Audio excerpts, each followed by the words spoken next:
Buenas tardes a todas y todos. Es un gran gusto, Renato. Hola. Qué gusto tenerte en Colombia. Sí. Bueno, es un gusto saludar también a todos nuestros colegas y amigos de los centros culturales del Banco de la República en el país, los 28 centros culturales.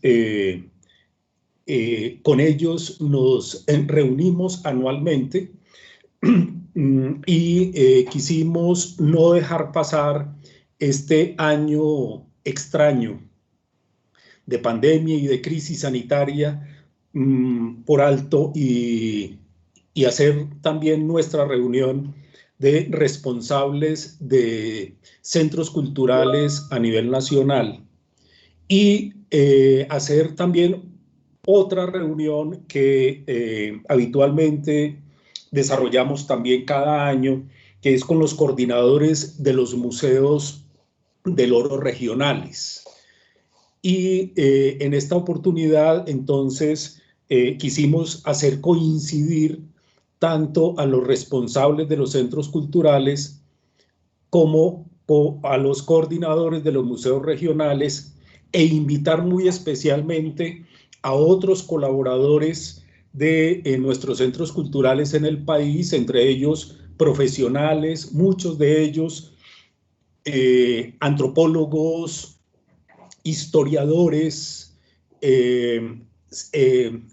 profesionales de las ciencias sociales y humanas, muy interesados, desde luego, en todos los temas que nos convocan. También anualmente, como todos sabemos, definimos unas temáticas a desarrollar.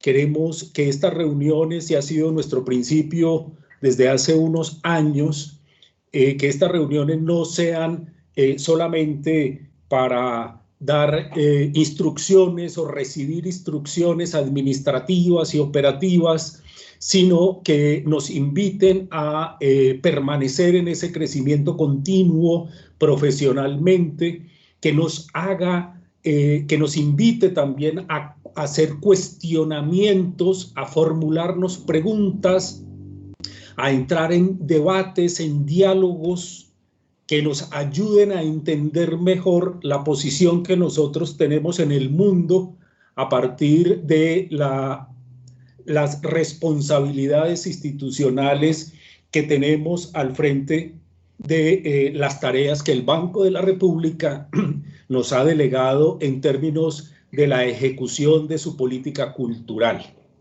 En ese sentido, nos invitamos cada año a estas reflexiones, a compartir conocimientos, a compartir experiencias y desde luego a un crecimiento continuo. Ese es el propósito de estas reuniones y por eso no quisimos que este año de aislamiento, de confinamiento, de distanciamiento, nos quitara esa posibilidad de encontrarnos una vez más y de compartir con todos estas experiencias.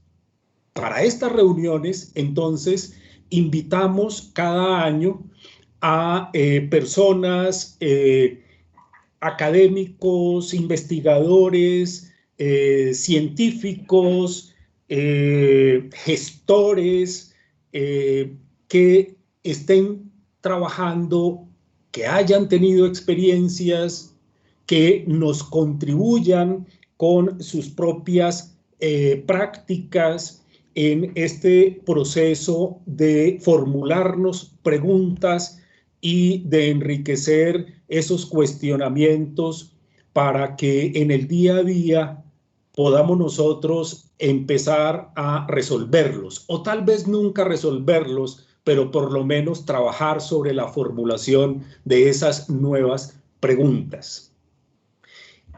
Hemos tenido invitados que tú conoces, colegas brasileros también, como Joao Pacheco de Oliveira, estuvo con nosotros trabajando en algún momento, Mario Chagas también estuvo trabajando con nosotros en algún momento, bueno, y otros tantos profesionales y amigos brasileros y también mexicanos, argentinos, españoles, de otras partes de otros museos, de otras instituciones culturales que nos han contribuido también mucho a comprender lo que existe en el mundo en el universo de las instituciones culturales. Por eso quisimos convocarnos esta vez alrededor de unos temas que nos inquietan y que hacen parte de las motivaciones que todos nosotros tenemos y que de vez en cuando las conversamos con unos y otros, y que tiene que ver mucho con la relación entre las instituciones culturales y las comunidades. Cómo poder potenciar ese trabajo con las comunidades, cómo potenciar ese trabajo con los hacedores de objetos, con los hacedores de símbolos, con los constructores de significados que son representados en general en las instituciones culturales, pero muy particularmente en los museos. Y entonces pensamos que Renato Attias era el personaje ideal para acompañarnos en esta primera conversación para este año, por su experiencia, por sus conocimientos, por sus investigaciones, por su dedicación y también por esa cercanía que Renato tiene con Colombia, especialmente con la región amazónica, y el conocimiento real que tiene sobre nuestro centro cultural en la ciudad de Leticia y el Museo Etnográfico del Banco de la República allí. Renato lo conoce, Renato nos conoce, y queremos aprovechar esta experiencia y estos conocimientos para, como digo, fortalecer aún más esas formulaciones inquietantes que nosotros tenemos y sobre lo que queremos trabajar mucho más en adelante. Cómo establecer estos vínculos con las comunidades, cómo establecer esas lecturas sobre los entornos, cómo apropiarnos de esas realidades en un sentido bastante antropológico del canibalismo, cómo llegar a ser una antropofagia que nos permita asimilar esa realidad, interiorizarlas e interpretarlas y reinterpretarlas en el mejor sentido de lo que el profesor Osvaldo de Andrade nos entregó en 1928 en el Manifiesto Antropófago. En ese sentido, estas orientaciones que escucharemos de Renato van muy en la orientación de cómo nosotros nos acercamos a los objetos, a las colecciones y a las curadurías, para lo que Renato nos ha propuesto que las pensemos desde la mirada de cómo esto se comparte en procesos museológicos, pero no solo museológicos, sino dentro del ámbito mucho más amplio de una institución cultural. Lo museológico atraviesa una biblioteca, lo museológico atraviesa un archivo, lo museológico atraviesa una filmoteca, lo museológico atraviesa todos los espacios, contenidos y proyecciones que tengan las instituciones culturales.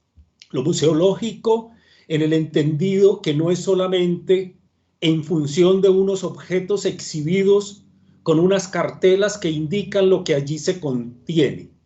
No, lo museológico como la posibilidad de establecer articulaciones que nos permita dar esos saltos interpretativos desde el universo de la producción humana.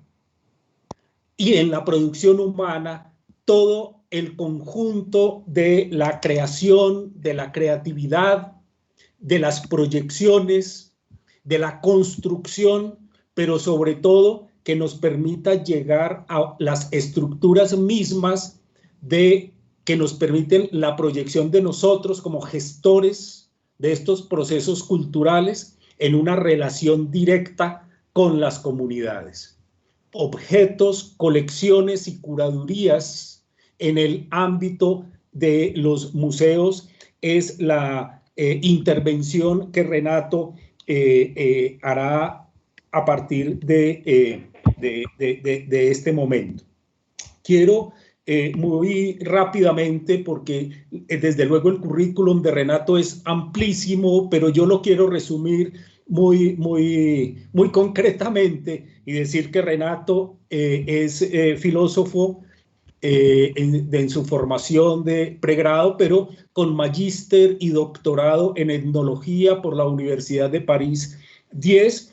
Ha desarrollado una intensa actividad de investigación fundamentalmente en el noroeste amazónico con poblaciones indígenas, con pueblos indígenas de la región del noroeste del Amazonas brasilero, y ha desarrollado asimismo una intensa actividad académica, no solamente de investigación de campo con pueblos indígenas alrededor de temas como la etnicidad, las identidades, los objetos, sino que eso lo ha trasladado a el mundo de la museología, trabajando la interpretación, el análisis de los objetos dentro de los museos. Ha tenido una experiencia grande en la coordinación de museos, por ejemplo, lo que hizo durante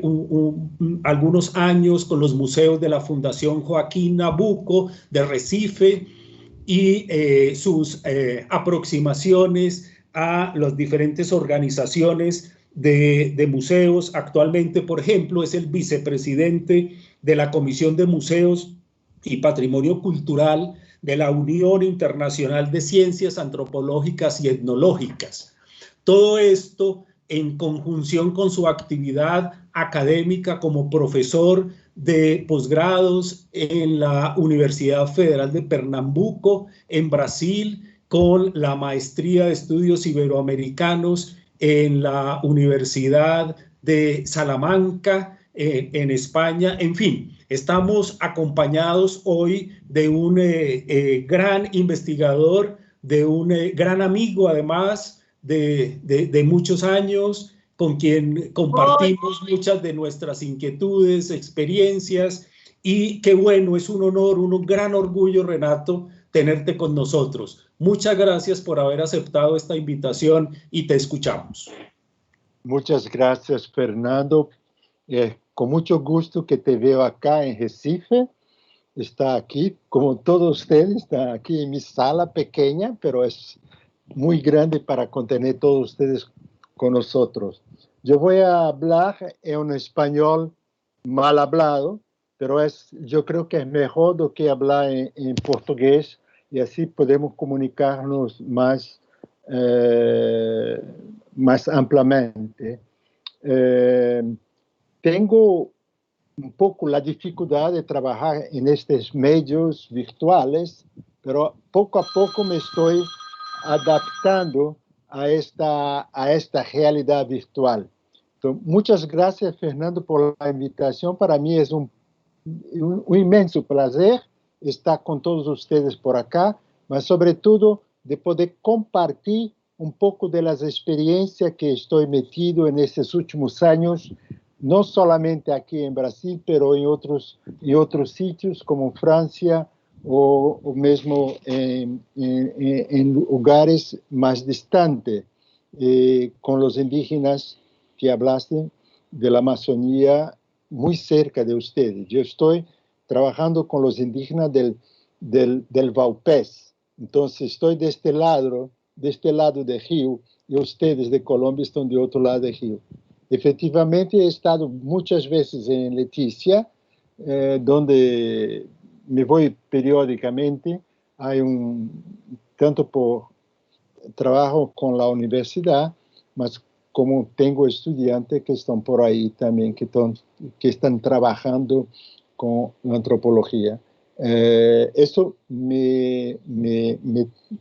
tengo una relación también con otros colegas de Colombia que trabajan también en el Museo Nacional y otras personas que trabajan en otros sitios de Colombia.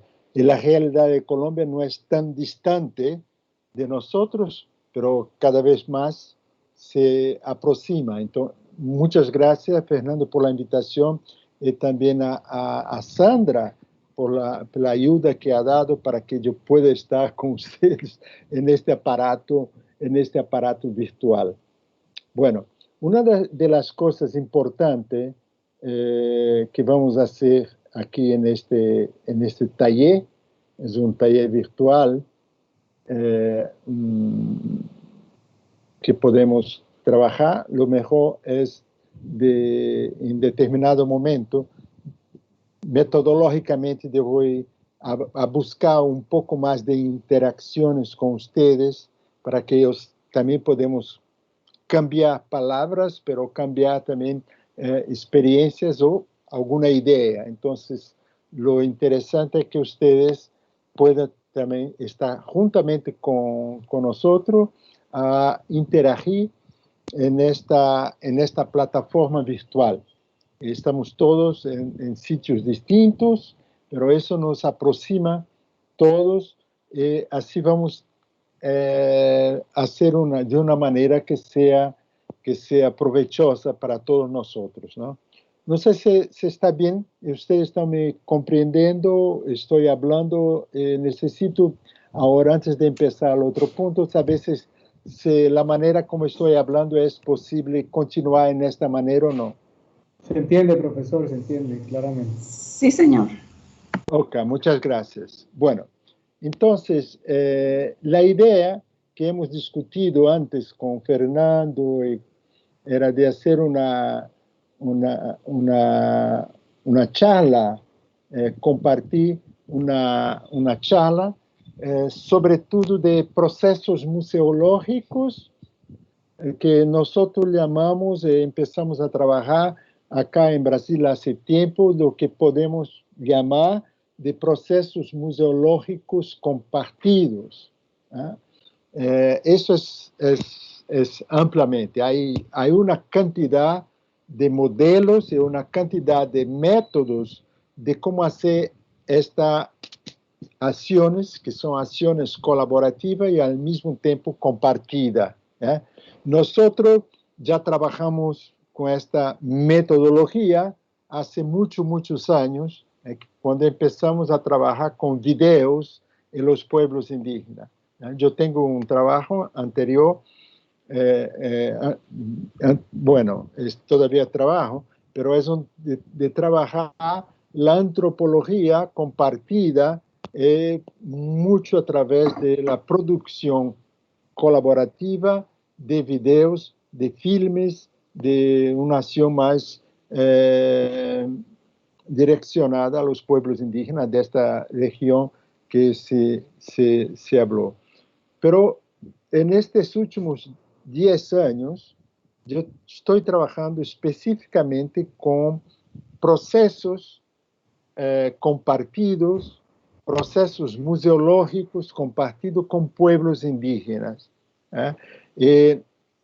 Ustedes han mirado un libro, no sé si lo ve, pero está en PDF, ustedes puede buscar. Es un libro que me gustó mucho hacerlo, porque me dio mucho gusto en hacerlo, porque yo pongo justamente estos procesos museológicos con los pueblos indígenas. Yo voy a hablar un poco más adelante de esta forma lo que sean los procesos museológicos. Es para mí muy importante tener en cuenta que evidentemente estoy trabajando con pueblos indígenas, pero las sociedades en general, los otros pueblos o otras situaciones etnográficas, es sí posible hacer un proceso museológico compartido, ¿no?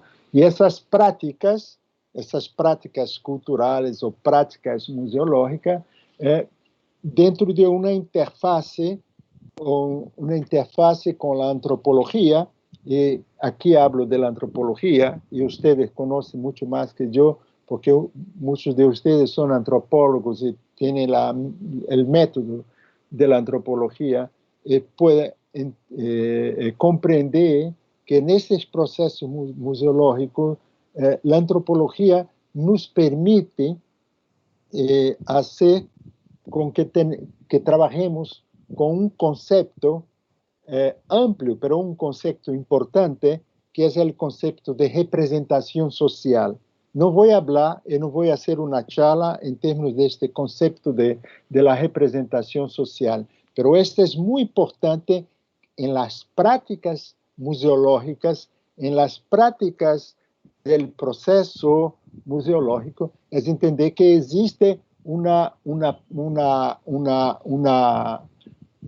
acende a luz aí, por favor, que se puede hacer muy allá, sería de mirarlo a partir de este concepto, que es un concepto antropológico. También otras ciencias humanas utilizan de la idea de representación, pero adentro de nosotros que trabajamos con la antropología, el concepto de la representación es fundamental.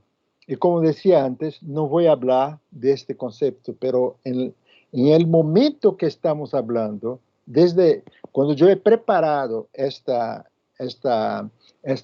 taller, yo estoy trabajando a partir de este concepto. Este concepto está presente en las partes que vamos a trabajar.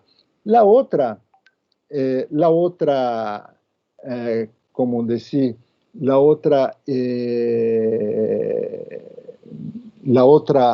idea o la concepción amplia de lo que estamos trabajando es la concepción que hoy en día llamamos de la decolonialidad o los procesos decoloniales, ¿no? Eso es aquí no voy a entrar en esta discusión, pero abajo, por detrás de las discusiones que voy a proponer a ustedes, o las discusiones de trabajo, este concepto es central. Entonces, una acción museológica, un proceso museológico que estamos proponiendo en esta forma compartida está vinculado a una idea del proceso de decolonización, es decir, de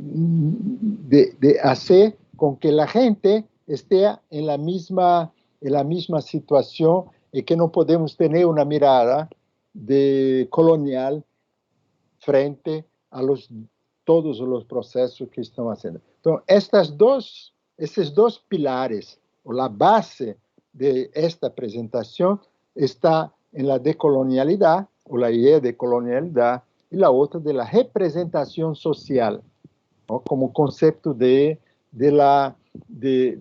que vamos a trabajar por aquí. Entonces, voy a compartir algunas cosas que ustedes seguramente conocen muy bien, ¿ok? Entonces, el título de esta charla es Objeto, Colecciones, Curaduría Compartidas en Procesos Museológicos, ¿no? Y ahí vamos a trabajar un poco separadamente los objetos, colecciones y también curaduría. Y aquí me ven la primera discusión, ¿ok? Y para nosotros es muy importante que podamos entender. Y evidentemente comprendemos patrimonios culturales.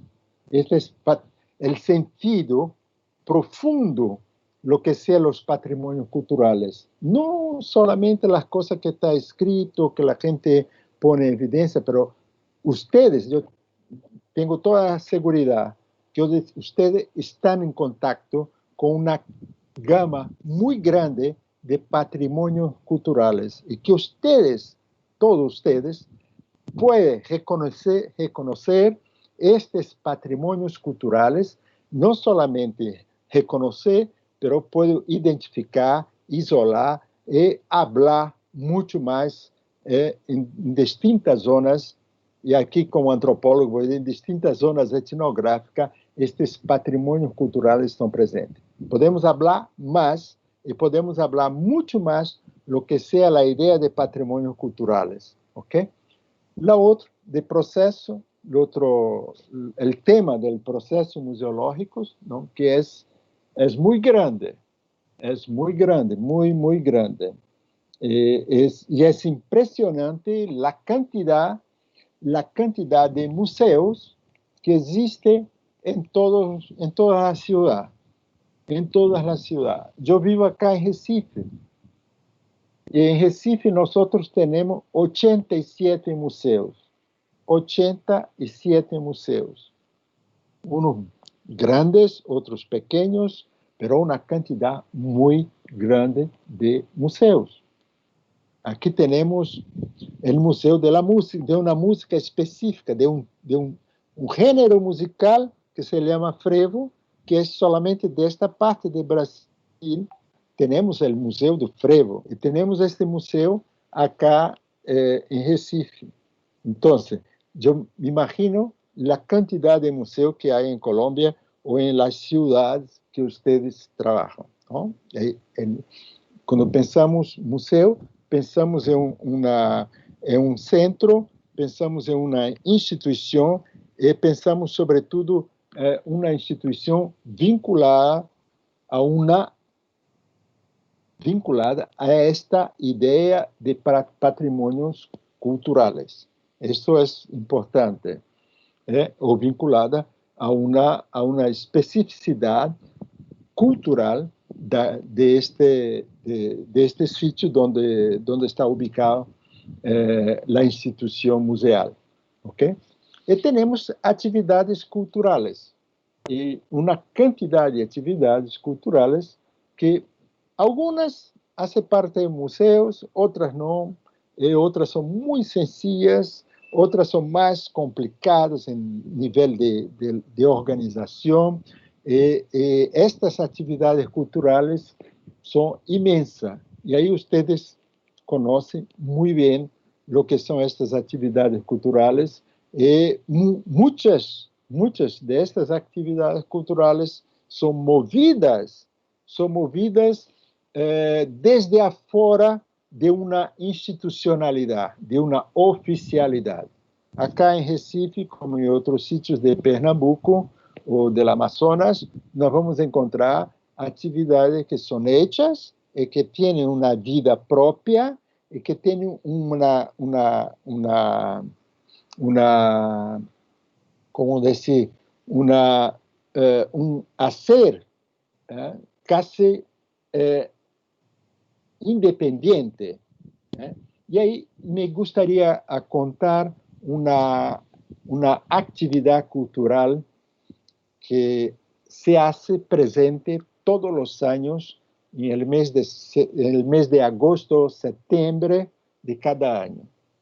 Y eso es en Vaupés. Vaupés, que ustedes conocen, porque Vaupés es el mismo Vaupés que nosotros conocemos. No es el departamento de Vaupés, pero el lado brasileño, que se llama el municipio de São Gabriel da Cachoeira.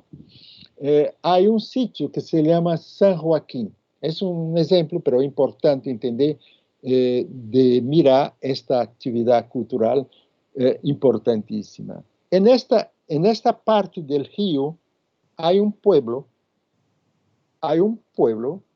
que es como si fuera un pueblo fantasma, pero todas las casas están construidas, las casas del pueblo están todas, las calles, hay un pueblo, pero este pueblo solo tiene vida durante 2 semanas a cada año, porque es justamente en esta actividad cultural que se llama las fiestas de San Joaquín, que este pueblo, las personas vienen de otros sitios, de otros, a vivir durante 2 semanas en este sitio. Entonces, durante 2 semanas este pueblo es un pueblo, con una capilla, con una cantidad, una vida propia, unas fiestas, actividad durante todo el día.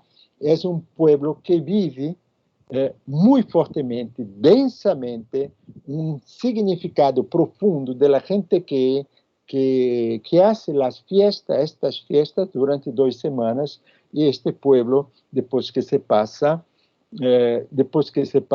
se queda completamente abandonado. Nadie vive en este pueblo que en estas 2 semanas. Y ahí tiene una vida. Y esta gente que viene de varios sitios, de distintos sitios de esta grande zona, de este grande municipio de San Gabriel, ¿no? Viene de todos los sitios, este encuentro,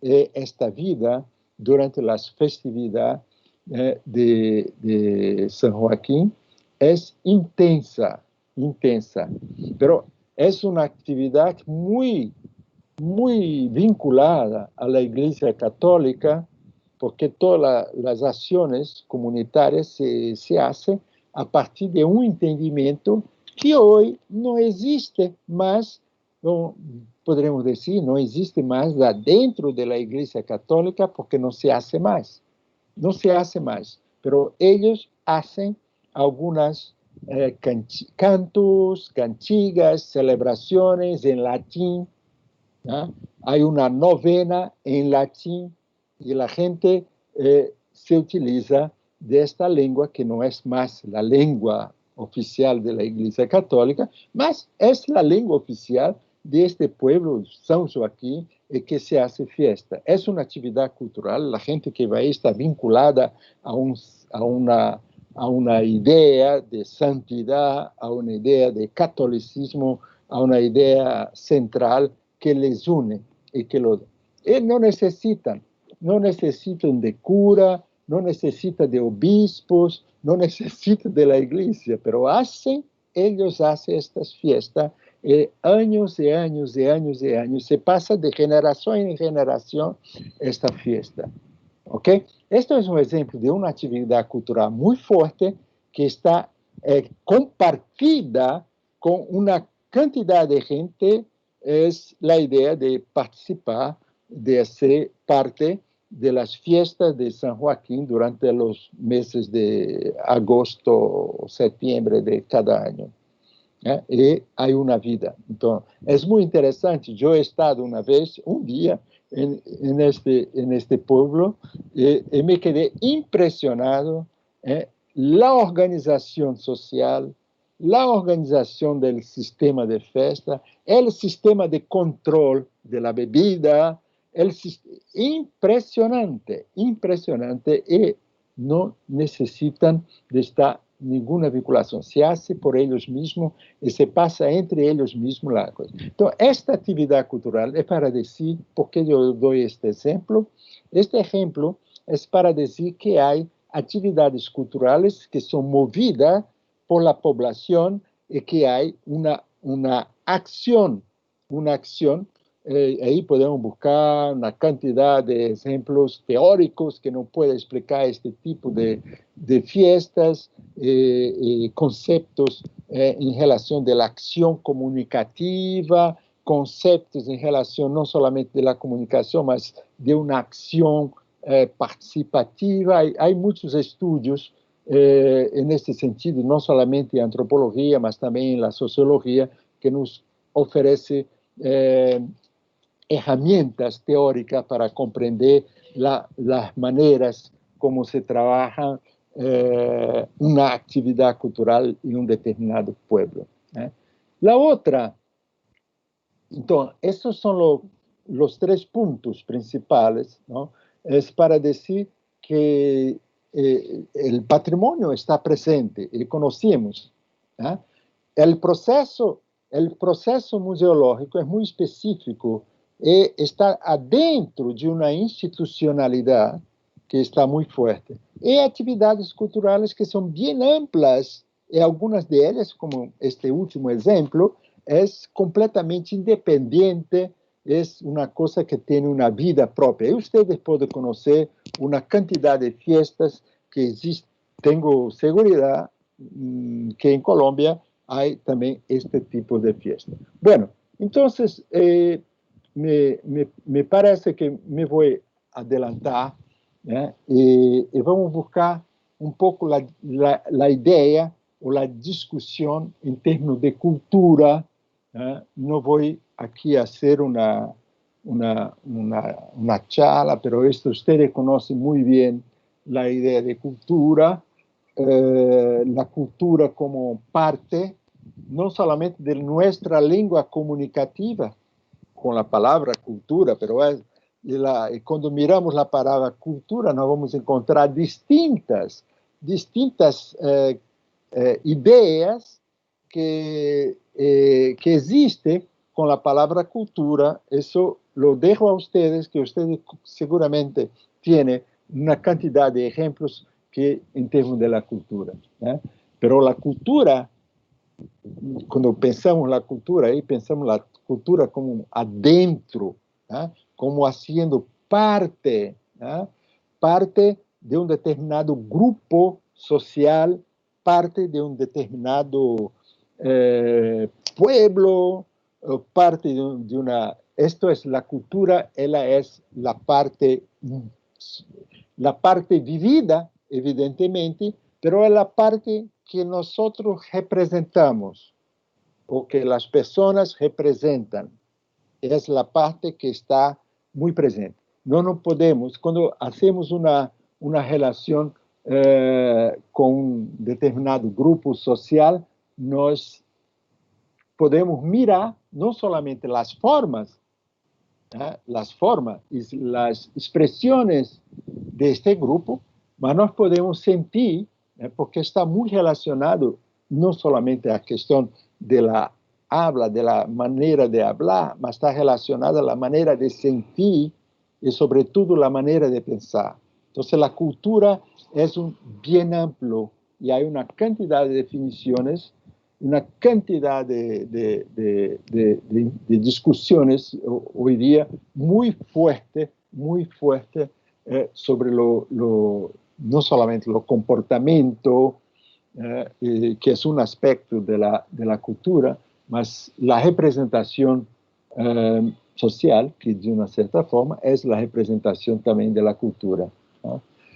Y ahí es interesante, porque existe, como yo tengo hablado y un poco antes hablé, hay regulaciones, muchas regulaciones para que la cultura pueda ser exhibida, para que la cultura pueda ser representada, para que la cultura pueda pasar por un proceso museológico, ¿no? E incluso hay la propia, a nivel internacional, nós temos la UNESCO, que hace con que tenemos una cierta dirección para que podamos mirar la cultura. Entonces, es muy importante estos organismos internacionales como la UNESCO, que nos direciona a una mirada, para que todos se puedan mirar a un determinado punto, y las resoluciones de UNESCO son importantes en muchos aspectos. Y ahí, la resolución, una de las resoluciones principales de la UNESCO en estos últimos años fue esta de 2003-2004, donde se establece las maneras de representar la cultura, no solamente en instituciones museales, mas también en todos los niveles, ¿no? Y ahí pasamos, no voy a traer nada de nuevo, porque ustedes conocen muy bien, pero lo que interesa para nosotros es mirar esto que conocemos de una otra manera, ¿no? Y ahí nosotros tenemos aspectos que llamamos un tiempo atrás, llamamos de aspecto material de la cultura y el aspecto inmaterial de la cultura, ¿no? Tal vez lo aspecto inmaterial sea un poquito más difícil de mirarlo, porque es más, no está muy a frente, no está más claro, pero no está más claro para nosotros, pero nos podemos mirarlo en diversos aspectos, la parte que nosotros llamamos de la inmaterialidad de la cultura, ¿no? Y los elementos que son más materiales, más concretos, los que podemos mirar, ¿no? Hay otros que son más tangibles, como decimos, ¿no? Y bien concretos, y otros que son conocimiento más inmaterial. Y ese conocimiento que aquí, esos son palabras operativas, son para que podemos poder comunicar, nós utilizamos estas palavras pero es cultura, es una cosa, no es una cosa que se separa, no se puede separar lo material de lo inmaterial, los dos están juntos, aunque la gente le gusta de separar, no, son juntos, no se puede separar, es una cosa que tenemos que hacer, que los procesos museológicos no podemos separar lo que es material de lo que es inmaterial. Es muy concreto, ¿no? Que lo inmaterial se hace presente también no material. ¿Por qué lo estoy trayendo a esta discusión? Porque muchas veces, un poco por la nuestra formación o por la nuestra manera de interpretar, hacemos que la cultura material pueda sobrevivir sin lo inmaterial. Entonces, lo que estoy diciendo en este aspecto de esta charla aquí es que inmaterial, por la parte que son intangibles, están presentes, están muy presentes en los objetos. Yo tengo una cantidad de ejemplos y que para mí son ejemplos muy fuertes de una manera bastante importante, no solamente para mí que trabajo con objetos, yo trabajo con objetos chamánicos, objetos que están en museo, pero son objetos que tienen son todos ellos relacionados a una práctica chamánica de un grupo específico de indígenas de esta zona de Volpés, ¿no? Entre el Papuri y el Chiquié, que son dos grandes ríos que al lado de Colombia, uno se llama Piraparaná y el otro se llama Papores, y es una zona bastante grande donde está ubicado esta gente. Y trabajo con objetos que son objetos chamánicos, que son objetos que tienen parte de una cultura muy fuerte, donde las palabras, la música, son palabras transformadoras y música transformadora de ese proceso de contacto interétnico, el de contacto entre los dos grupos. Entonces, hace años que trabajo con este tipo de objetos. El año pasado, mayo del año pasado, yo voy a contar un ejemplo para que ustedes miren y pueda sentir un poco la idea de que sería lo material y lo inmaterial y toda la parte simbólica que ciertos objetos puedan nos mover a pensar de otra manera. Yo estaba con un grupo de indígenas trabajando con objetos del museo que hoy es muy conocido, se llama Museo du Quai Branly, en Francia. Si alguien puede visitar, es un museo muy interesante para visitarlo y conocerlo. Grande, pero bastante interesante. Éramos 4, eran 2 Kayapó, 2 gente de Río Negro, un Baniwa y otro Piratapuyo que estaba con nosotros. Y en un cierto momento una de las mujeres mujeres Kayapó que estaba ahí, ha mirado un collar ahora no sé cómo decir en castellano, de conchas, ¿no? De conchas muy bonito, son collares así bastante bonitos. En este momento que la señora ha visto este collar en el museo, ella se gritó, ¡ah! Hace un grito muy fuerte en todo el museo. La gente del museo, ¿qué se pasa? ¿Lo que es? Y la señora estaba muy mala y gritaba así fuerte. Y la gente muy preocupada, ¿lo que se pasa?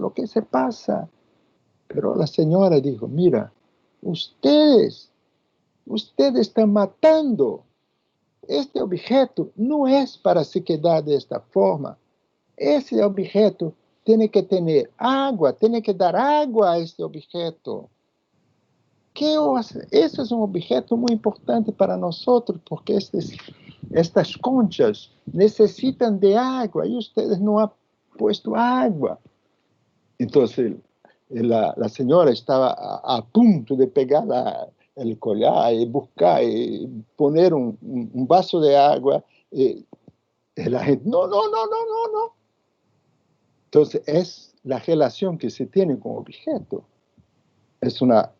Los objetos, la gran parte, muchos objetos, son objetos que son vivos, de la misma forma que estas conchas, que están en esos collares, Kayapó, tienen una vida y que necesita de agua para que pueda continuar a hacer sus transformaciones. De la misma, tenemos que mirar que ciertos objetos son la parte inmaterial de este objeto que es presente. Evidentemente, está dentro de un aspecto, en todos los aspectos simbólicos, pero que hace parte de un material y que no se puede hacerlo distintamente.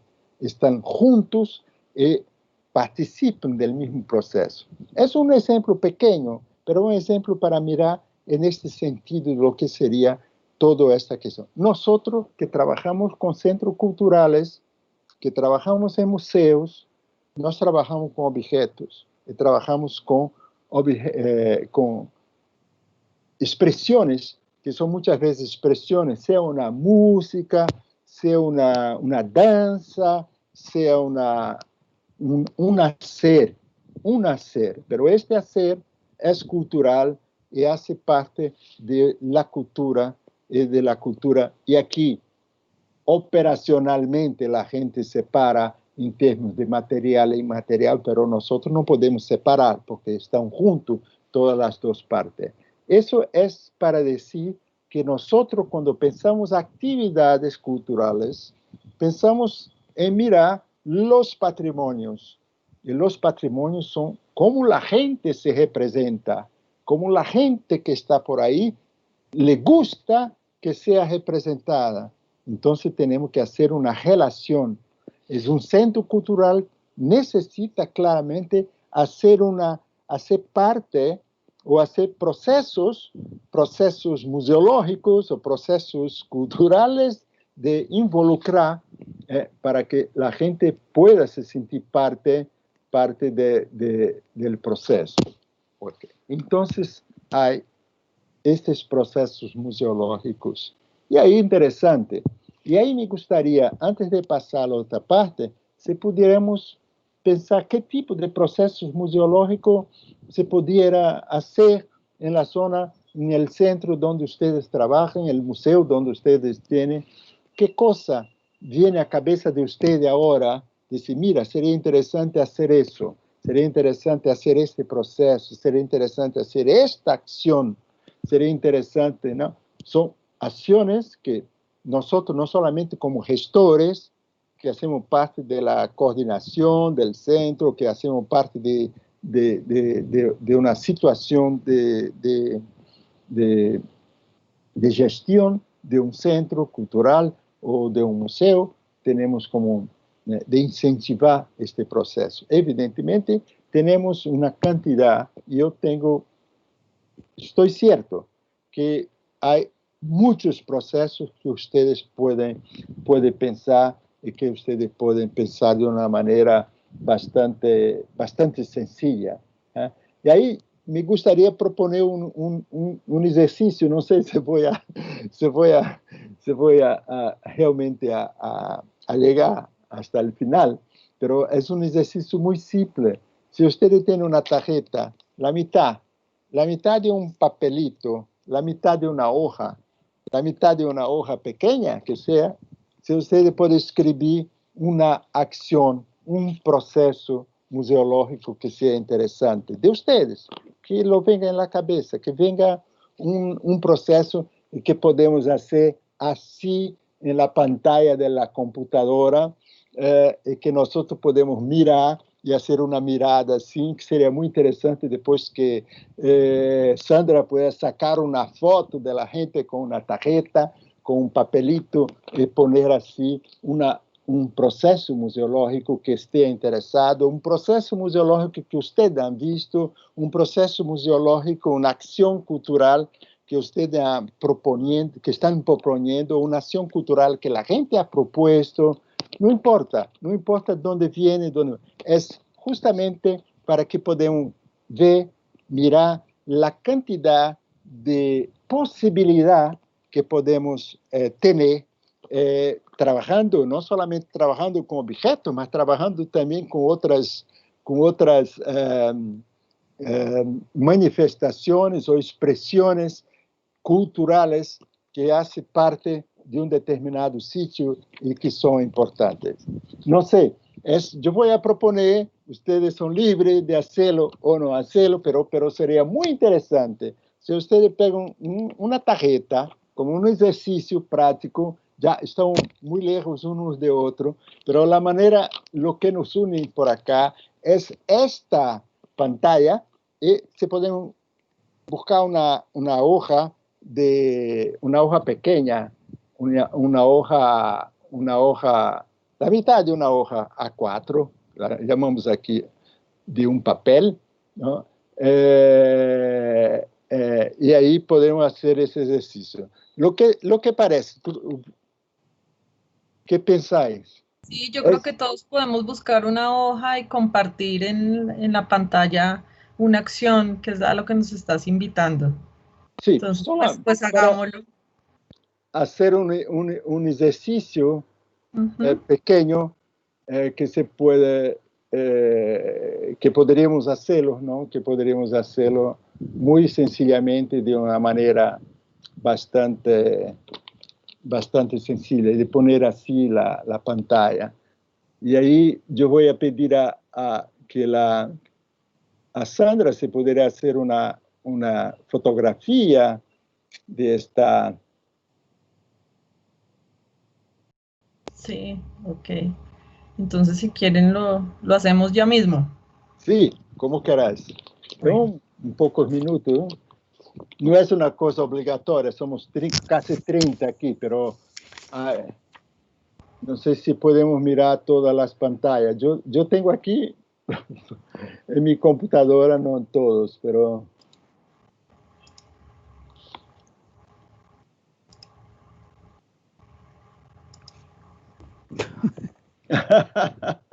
¡Qué bien! Perfecto. Perfecto. Se mira. Se mira. Es una tarea que después se puede juntar todas. Ustedes pueden poner en el chat. Y ahí vamos a juntar todas porque se parece muy interesante. No solamente para hacer un planeamiento, pero son ideas que se aparecen dentro de esta perspectiva, que podríamos decir de una perspectiva más decolonial, de una idea más fuerte, donde los procesos que sean bastante ubicadas. Es una cosa muy sencilla. Si estábamos juntos en un mismo espacio, sería muy interesante hacerlo y al mismo tiempo hablar un poco entre nosotros para la comprensión de estos procesos museológicos que son interesantes para nosotros. ¿Ok? Y ahí yo voy a pasar para un otro aspecto de esta charla que me interesa y que ustedes van a completar de acuerdo con el equipo que ustedes trabajan y que sería interesante buscar nuevas, yo digo, buscar nuevas explicaciones sobre los materiales que tenemos en los museos, en los centros culturales. Entonces, muchas gracias a todos que compartieron, a todos que pensaron en una idea para que nosotros... yo creo que las ideas todas son muy interesantes, como decía antes, se puede tener todas en una lista, quizás colocar todas en el chat, así podemos mirar de una manera más fuerte, como si fuera una discusión, como decía Fernando antes, como si fuera un planeamiento, pero no es que vamos a hacerlo, pero son ideas que son ideas de procesos museológicos que podemos adelantar de una manera, de una forma. Mira, qué lindo, ¿eh? Memorias. Esto es interesante, memorias comunitarias. Es muy interesante.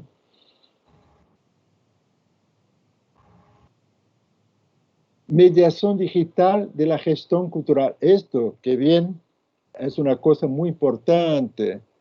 Reproducciones del cuerpo, el producto social, esto también me parece muy interesante estas discusiones. Y son ideas cativantes, ¿no? Sellos de identidad o identidades también. Relaciones del museo con culturas afrocolombianas, sí, claro. Esto está...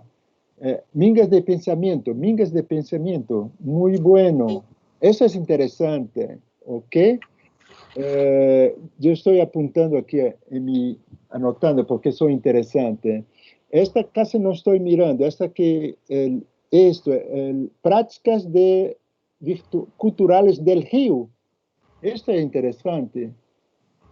Prácticas culturales del Río, que los ríos son vigentes, ¿no?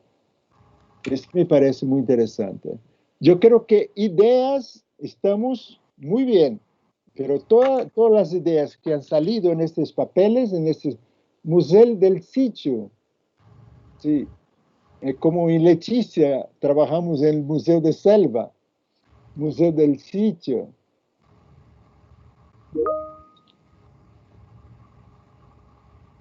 Muy interesante. Y me parece que son ideas fantásticas y todas ellas tienen una cantidad de informaciones y vamos a trabajar con conceptos, yo diría, fundamentales de una comprensión más amplia del proceso, que el proceso, ¿no? La idea de representar, es una idea importantísima para todos nosotros, y ahí se puede mirar las posibilidades de cómo hacer un proceso museológico o un proceso compartido o un proceso relacionado a una identidad local o a una cultura local o identidades o culturas locales la vinculación con los centros culturales que son importantísimos, ¿no? Sería muy interesante si después podemos sacarlas todas en un papel para que podamos tener en cuenta algunas ideas que son ideas interesantes, que después ustedes vuelvan con su equipo de trabajo, puedan discutir. Pero me voy a adelantar un punto a más, una discusión a más, creo que sea importante para nosotros.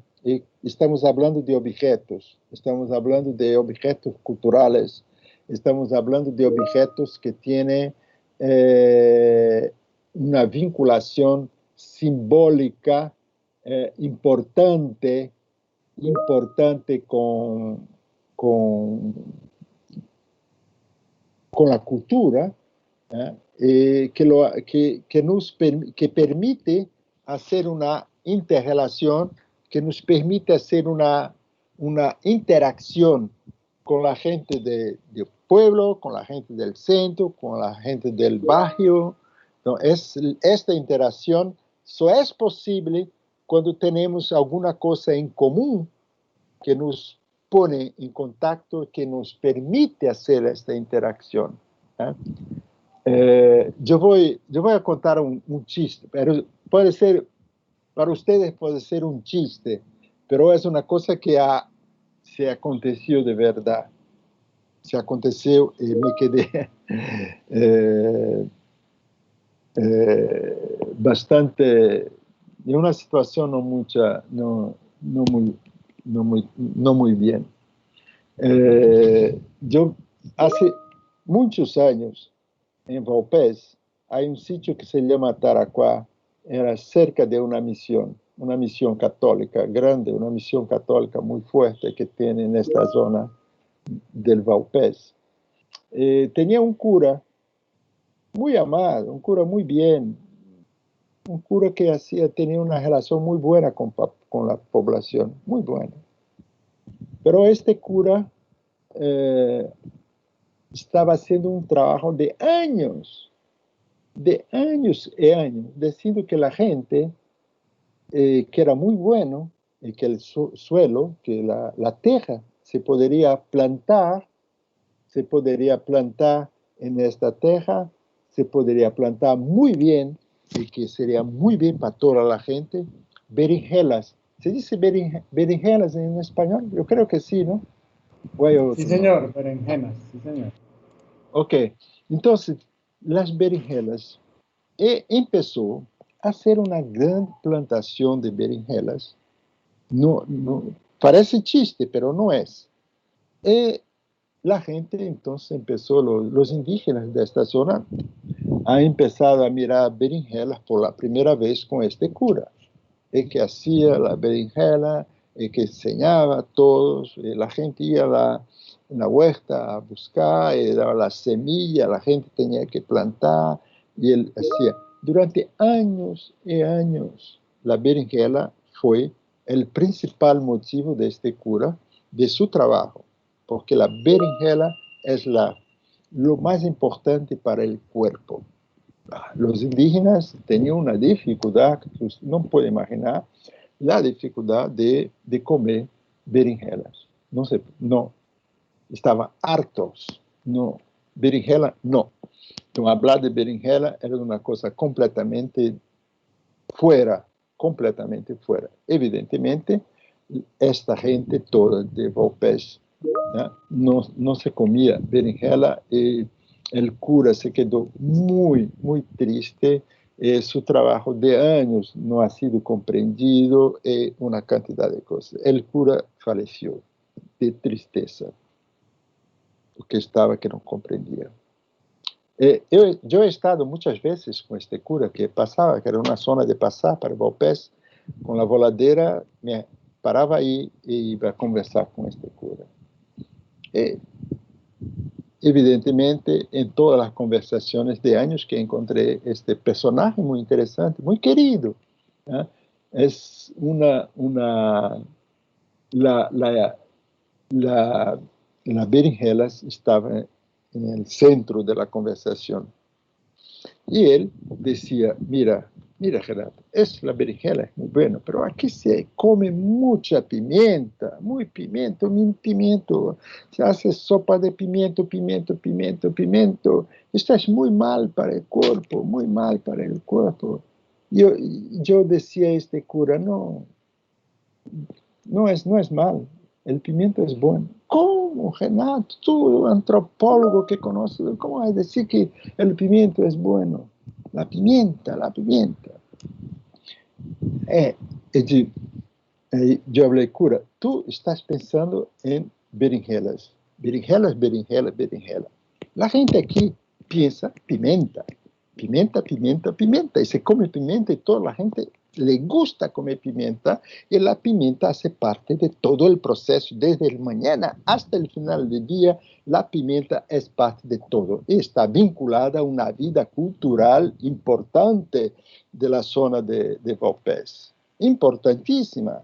Y hay momentos que en ciertas prácticas chamánicas no se hace, pimiento está fuera, pero hay momentos que tiene que tener pimienta, ¿ok?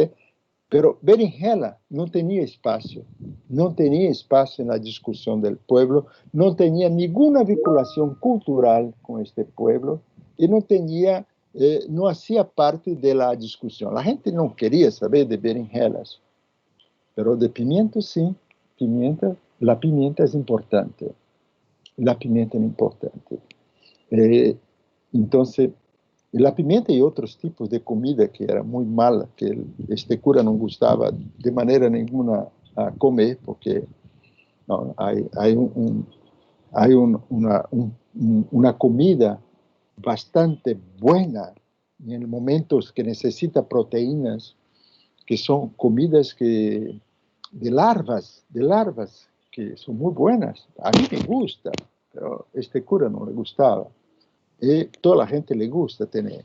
Entonces, la manera de comer, la manera de se relacionar con la alimentación en general, evidentemente está vinculada a una idea de cuerpo. No podemos desvincular completamente la alimentación de una idea que tenemos de nuestro cuerpo.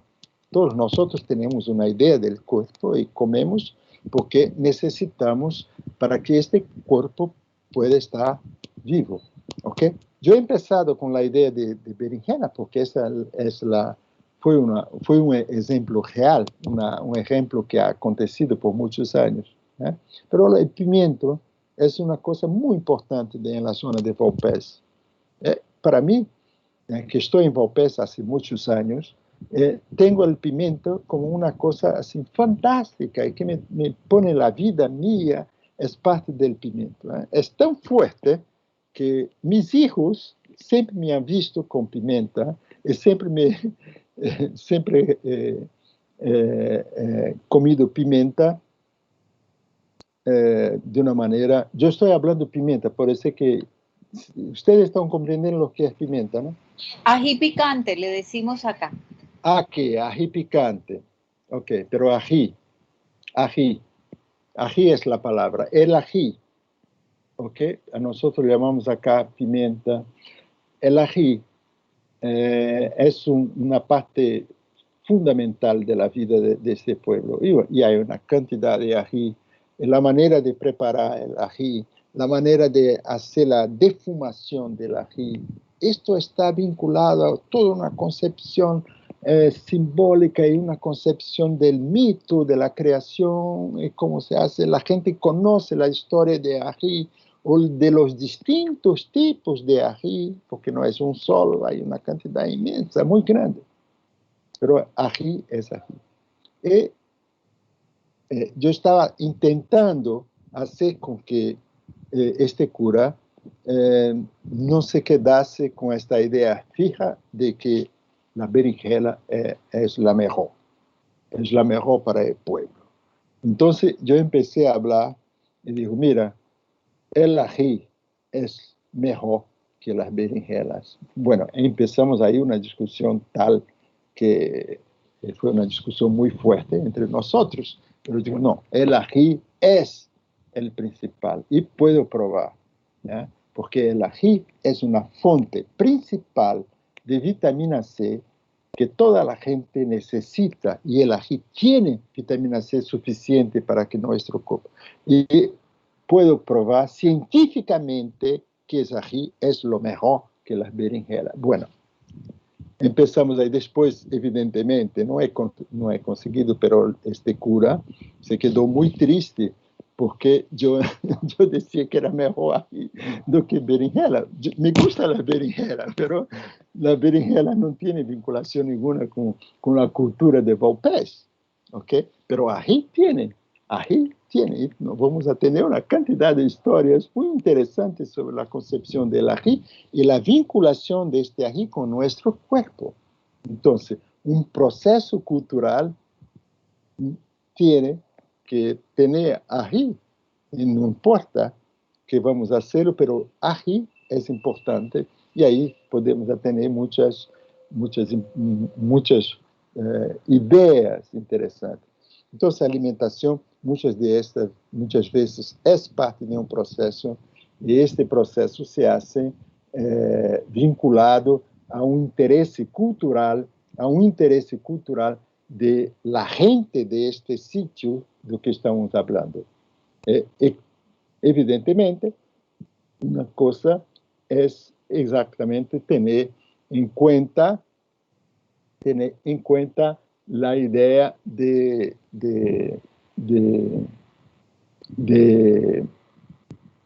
pueblo. Y ahí voy a pasar por una cosa, evidentemente, que estamos hablando de berenjena, pero que es una cosa, y vamos a pensar en una idea, lo que llamamos de sistemas de objetos. De sistemas de objetos,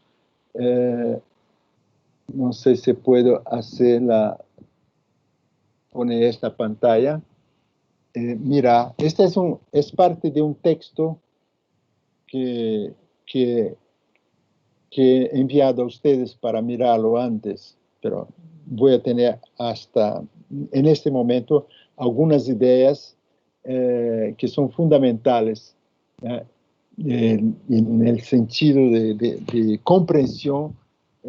Y ahí estamos usando una palabra que es sistema de objetos, pero es una idea mucho más operativa para que podamos comprender el sentido amplio del término del objeto y la posibilidad de mirar el objeto con una mirada que sea más comprensiva para toda la gente, ¿no?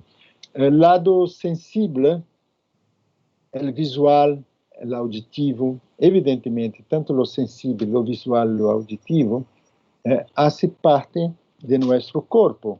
No solamente porque tanto lo visual o auditivo hace parte, es fisiológico, hace parte de nuestro cuerpo el del proceso cognitivo. Nosotros tenemos procesos cognitivos que son procesos fisiológicos en el trabajo de la comprensión del entendimiento. Evidentemente, ahí son recursos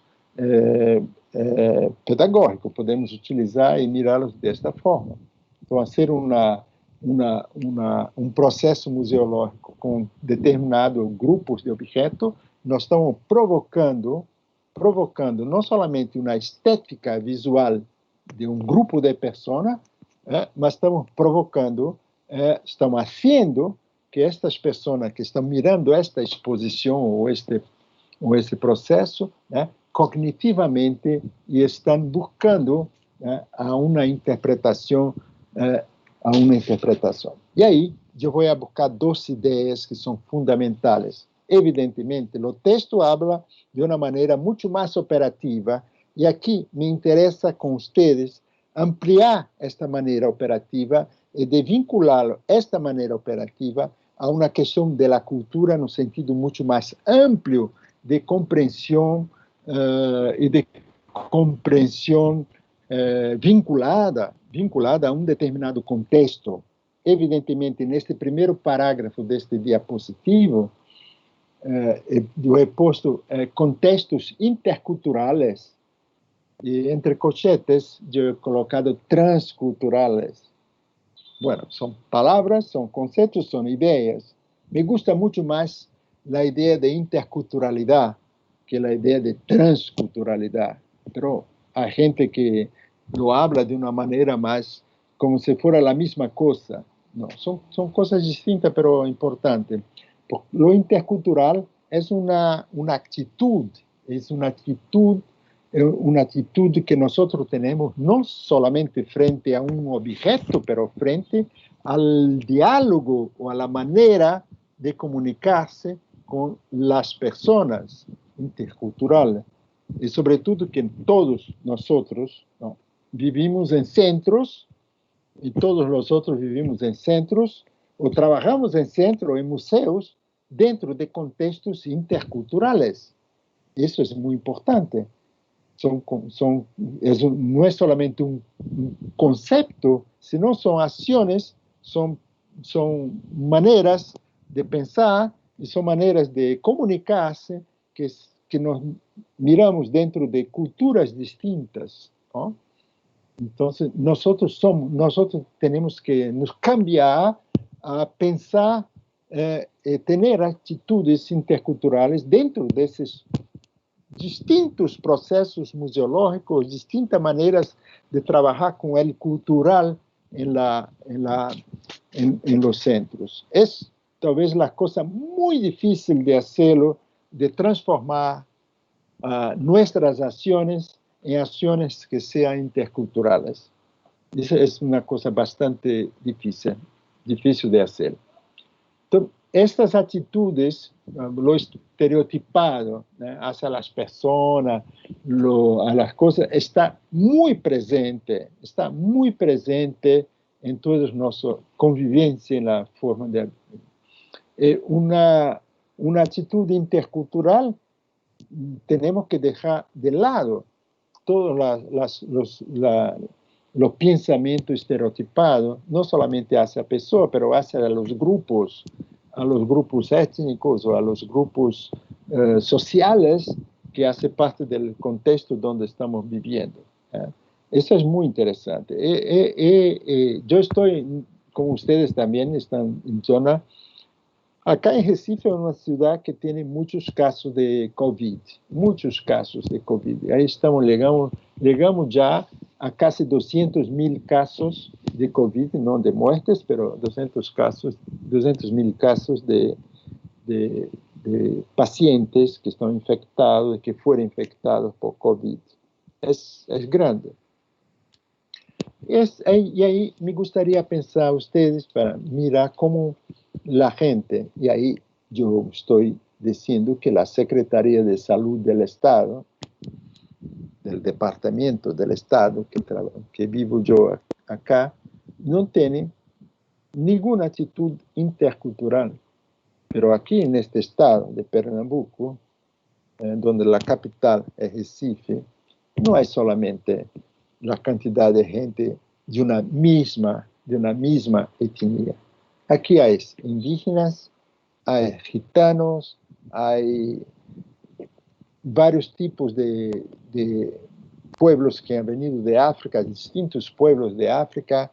Hay pueblos afro-brasileños, o que nosotros algunos llamamos quilombolas, pueblos que están viviendo, ¿no?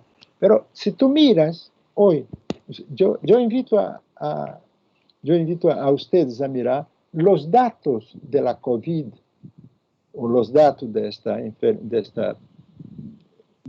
coronavirus, de este SARS-CoV-19, aquí no tenemos, los datos son únicos. Es como si la población fuera completamente homogénea. Bueno, yo sé que los gitanos que están por acá, los gitanos están en cerca de 25 municipalidades del estado de Pernambuco, hay gitanos, pero no se habla de los gitanos. No se sabe cómo los gitanos están enfrentando esta enfermedad, esta epidemia? No se sabe, no se pasa en los periódicos. Los indígenas están, ahora se sabe porque nosotros aquí de nuestro centro de investigación de la universidad empezamos a hacer boletines de información hablando del enfrentamiento, de cómo los indígenas lo están enfrentando el COVID. Pero no pasa por la Secretaría de Salud oficial, porque la Secretaría de Salud es la gente son todas iguales, son homogéneas. Y no es verdad. Entonces, hacer o vivir o trabajar adentro de un contexto intercultural sería manifestar la existencia de distintos pueblos, de distintas manifestaciones culturales y que hace parte de, están conviviendo entre nosotros. Eso es muy difícil porque el prejuicio es muy fuerte. Entonces los prejuicios contra los pueblos indígenas acá en esta zona donde vivo yo es grandísimo, es grande, muy grande. Usted no puede imaginar la cantidad de visiones o de actitudes estereotipadas en relación a los pueblos indígenas por aquí. Es terrible. Esto estamos distinto de una situación que podemos mirarlo adentro de la cuestión intercultural, que para nosotros se hace importante. Y ahí yo voy a decir, y es que a ustedes se queda bastante claro con esta noción, que la noción de interculturalidad no apareció entre los gestores de la cultura o los trabajadores de la cultura de una ciudad o dentro de la municipalidad. Hoy en día, de facto, la Secretaría de la Cultura habla de una interculturalidad en salud, pero no es intercultural. Entonces, muchas veces, a nivel de la retórica de estas personas que están al frente de los programas de salud, se va a hablar de la interculturalidad. En la práctica, no se ve interculturalidad. En la práctica se continúa, solo para hacerlo bonito el informe, se pone la palabra interculturalidad. Es una palabra que es un concepto, una idea que ha surgido en los años 60, 70, no dentro de las municipalidades, pero dentro de las comunidades indígenas, dentro de los grupos indígenas, para hacer frente a la otra cultura. Ellos tienen la posibilidad de comprensión mucho más grande de la idea de interculturalidad o de la actitud de interculturalidad que muchas veces nosotros, por la formación que hemos recibido, por la formación de la universidad, nuestra universidad, de manera ninguna es intercultural. Tenemos al contrario, tenemos una monocultura y todos tienen que hacer monocultural, pero no intercultural. Y tenemos que aprender la cultura y convivir y dominarla de una manera que podemos sobrevivir, pero sobrevivir dentro de ese contexto.